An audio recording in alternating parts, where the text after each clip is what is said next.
अच्छा, देन जो mother was not well. अभी हमारे पे बड़ा कवर करना है, भी तेज दौड़े। तो 2016 में देन आई टुक ब्रेक। हाँ, और उस वक्त मैं खुद भी, मेरा भी वेट गेन, जो क्योंकि स्टॉक Stress. एक्सचेंज में तो मैंने कभी स्ट्रेस नहीं लिया था, लेकिन यहाँ स्ट्रेस होता था क्योंकि आपकी जिंदा चीज़ें मरती हैं, तो पैसों know. का स्ट्रेस नहीं है, लेकिन आपकी पूरी क्रॉप ज़ाया हो रही है और आप इतना पैशनेट हो, तो मैं बहुत and stressful. Then you are helpless, remember that. हाँ, मतलब वो फिर उस वक्त पता मैंने चला कि अपने भाई इरादों के टूटने से अपने उस रब वक्त को पता पहचाना। चला कि जिस दिन पहले दिन श्रिम्प आए थे ना, तो हमारा पॉन्ड जहाँ से पानी भरते हैं वो टूट गया था। तो मैंने सिंध फिशीज वालों की हैचरी ली। उन्होंने कहा आप हैचरी ले लो। एक दिन में उन्होंने मुझे MOU साइन किया, कहते ये सब आप खुद हैंडल करो, यहाँ पे जो चीज़ें सही नहीं, आप पानी भरो और आप ले लो। ये भी पाकिस्तान के हिसाब से एक मौजज़ा है कि गवर्नमेंट के डिपार्टमेंट में आप सुबह गए हो, दोपहर में आपका एग्रीमेंट साइन हो गया और आपको वो चीज़ मिल गई। तो उन्होंने कहा हमारा पंपिंग का जो सिस्टम है वो टूटा हुआ है, आप खुद देख लें आप कैसे पानी टैंक्स में, बिल्कुल बीच पे उनकी हैचरी है। अब समंदर पूरा आपके सामने है और आपको पानी भरना है। मैंने कहा भर लेंगे यार।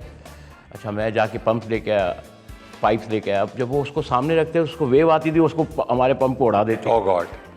तो सुबह दोपहर से लेकर 6 बजे तक हमने, समंदर पूरा हमारे पास था और हमें टैंक भरने थे, हम पानी नहीं भर सकते। ये इसको कहते हैं कुआं है फिर भी प्यासा वापस। फिर मैंने टैंकर मंगवाए, फ्रेंच बीच लेके गया, वहाँ पत्थरों के पास से पानी भरा, पानी भर के, ताकि उनको वो हैबिटेट मिले। नहीं वो जो टैंक्स में रखना था ना, टैंक्स में पानी भरना था, तो वहाँ से भर के पानी भरा, सब कुछ किया। मैंने कहा चलो, अब घर पहुँचा 10 बजे, रात को 2 बजे फ़्लाइट आनी थी।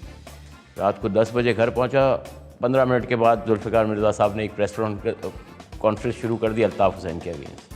पहली दफ़ा पाकिस्तान में अल्ताफ़ भाई के अगेंस्ट बमबारी हो गई। अब पूरा कराची जलना शुरू हो गया। हमारे बच्चे थाईलैंड से निकल के फ़्लाइट लैंड करने वाली थी। अच्छा भाई, पहुंचा, आग लगी हुई है, पहुंचा एयरपोर्ट पे, तो उन्होंने कहा जो एग्जामिनर साहब है वो तो नहीं आए हैं। वाओ। तो आपके बच्चे कैसे रिलीज़ होंगे? मैंने कहा मुझे उनका घर का एड्रेस है, मैं अपनी गाड़ी में दे। उनको मैं उनके घर से ला के लेके आया। अब उन्होंने साइन वाइन किया, सब कुछ किया, रिलीज़ हुआ, ड्यूटी व्यूटी भरी। अब ट्रक नहीं मिल रहा था। फिर कोई किसी जान पहचान वाले को फ़ोन किया। मैंने कहा भाई तेरी ट्रक जलेगा तो मैं पैसे दूंगा। तो कुछ एफर्ट करके, बहरहाल लड़ते झगड़ते, 3 दिन से सोया नहीं था। कुछ ना कुछ करके मैनेज करके वहाँ पे डींगे डाले। दूसरे दिन सुबह घर पे आया, उसमें से भी आधे से ज़्यादा मर गए। तो मैं कह रहा हूँ कि उस दिन मुझे पता चला कि यार इंसान हेल्पलेस कुछ नहीं है। मैंने उस दिन उसको बोला बॉस, आज मुझे समझ आ गई सब कुछ तू है। जब क्योंकि पूरा समंदर आपके पास है और आप पानी नहीं भर सक रहे हो ना, तो वो मेरी ज़िंदगी का वो मोमेंट था जिसमें मुझे रियलाइजेशन हुई कि यार मैं कुछ नहीं हूँ। उस वक्त तक मैं कह रहा था अच्छा मेरा ये एटीट्यूड था यार, चीज़ उल्टी होती है, प्रॉब्लम है तो सॉल्व करो। लेकिन उस दिन मुझे रियलाइज़ हुआ कि भाई बॉस तू है। और उस दिन फिर जो ये सब कुछ होता गया, तो वो मेरी एक internal development, spiritual development journey शुरू हुई ये श्रिम्प फार्मिंग में मेरी। और मैंने सीखा भी बहुत कुछ। वुड वर्क सीखा, प्लम्बरिंग का काम सीखा, प्लास्टर का काम सीखा, अर्थ मूविंग सीखी, इलेक्ट्रिकल वर्क सीखा, बहुत कुछ सीखने को मिला। तो वो है भी पूरा मिनरल बैलेंसिंग का मसला है उसमें भी। जो पानी एक फ्रेश वाटर और जो समंदर का पानी है, उसमें सिर्फ मिनरल्स का फ़र्क है और कुछ भी। ये तो आपका फेवरेट सब्जेक्ट है, इस पे तो अभी आना बाकी है। हाँ, लेकिन मतलब ये जो जर्नी थी ये बड़ी मज़े की जर्नी थी और इसमें बहुत कुछ सीखा। लेकिन फिर जब मेरी अम्मी की तबीयत ख़राब हुई तो मैंने 1 साल का ब्रेक लिया। उस टाइम पे मैं खुद भी बहुत, मेरी अपनी हेल्थ बहुत ख़राब हो चुकी थी। मैंने अपना लिवर का, मतलब I was weighing 147 kg। Wow. Type 2 diabetes diagnose हुई थी मुझे। फिर मेरा नॉन अल्कोहलिक फैटी लिवर, वो भी आयरनी है कि मेरा नॉन अल्कोहलिक फैटी लिवर हुआ। तो वो fibrosis, non alcoholic fatty liver fibrosis में प्रोग्रेस कर गया था। फाइब्रोसिस का नेक्स्ट स्टेज है सिरोसिस। तो उसकी बायोप्सी भी हुई थी। डॉक्टर ने कहा तुझे अपने आप को सही करना पड़ेगा। मैं डॉक्टर के पास गया, उसने कहा पेट काट देते हैं। उसके लिए भी अपॉइंटमेंट ले लिया। फिर मैंने कहा मैंने पहले भी ज़िंदगी में जब वेट लॉस करने की कोशिश की है तो मैं हमेशा कम कर लिया। इस पे शायद कहता है वंस अ लिप्रोक्टोमी ऑलवेज अ लिप्रोक्टोमी। एक दफ़ा पेट खुल गया तो फिर पेट खुल गया। तो मैं सर्जरी का अपॉइंटमेंट भी ले लिया था। फिर मैंने कहा नहीं यार, आई शुड गिव इट एक और मैं देता हूँ अपने आप को 6 महीने, मैं कर लूँगा।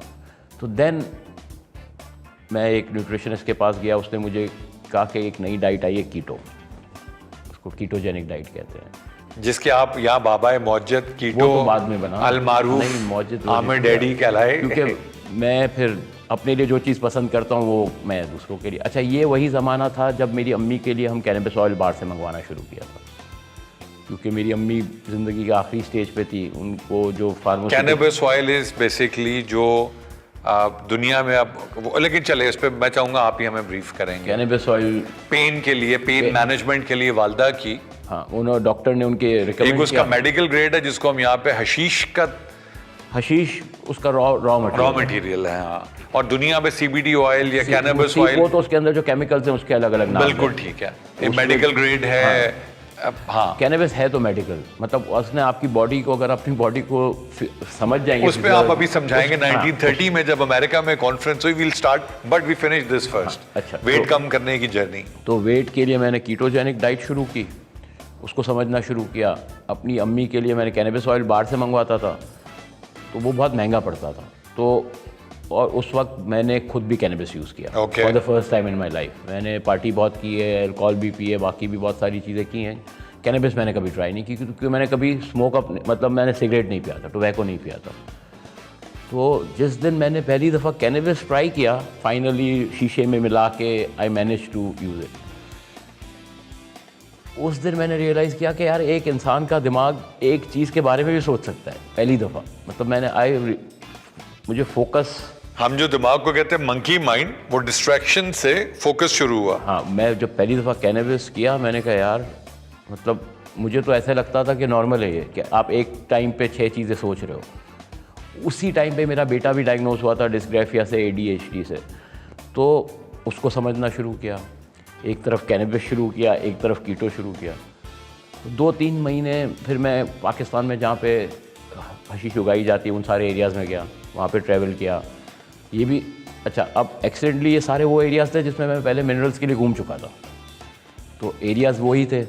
मैं वहाँ पे गया तो मिनरल्स में भी वापस इंटरेस्ट शुरू हो गया। तो इस दफ़ा फिर मैंने जो श्रिम्प फार्मिंग में किया था वो नहीं किया। श्रिम्प फार्मिंग में आई जम्प्ड इन। तो उस वक्त से हम मिनरल प्रोसेसिंग पे R&D कर रहे हैं, सीख रहे हैं, समझ रहे हैं चीज़ों को।